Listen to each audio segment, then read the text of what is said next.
政治的消息，最近传出国民党内有人讲要甲郭台铭恢复党籍，搁来做无分区立委，就是想要抗议，卖个继续选总统。不过郭台铭本人是听到咧害头，因为民众党的郭文地是继续坚持爱看民调，赢的就做在野上强的参选人，民调输的就退选。伊个呛讲国民党根本就无影要甲伊合作，干那想要甲伊截掉。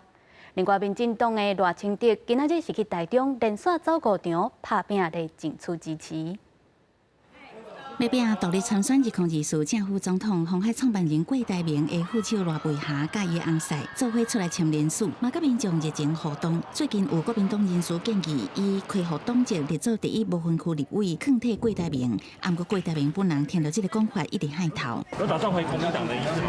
我觉得奇怪，你怎么会问这种问题？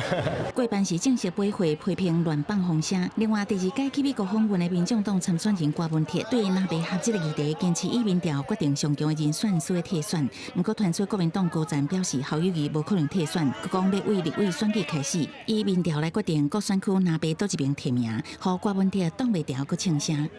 国民党的谁？我跟你讲，我每一区提一个，看他会掉多少，不要讲狠话嘛，对不对？什么时候要比民调的话是这样？他们想合作就来比啊，就这样。郭文铁讲，那样随时会当比民调，不过唔比就是并吞，唔是合作。国民党参选人侯友宜却伊无公开行程，党主席朱立伦到访人家风声，不过无正面回应是不是要接郭文铁的建贴。这些放话的到底是谁？连我也很好奇啊！我掌握的，或者是侯市长掌握的，都没有这回事。要比民调吗？我们先让这个堆叠善意。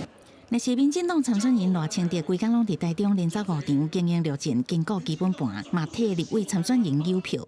嘛毋是讲哦，你接受九市强势、让渡主权会当得到和平，所以咱台湾一定爱真好清看后面，互台中市百姓过海，互国会更较有力量。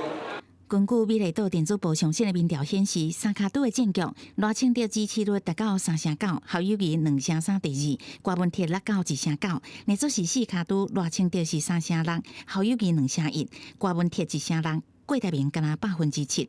记者综合报道。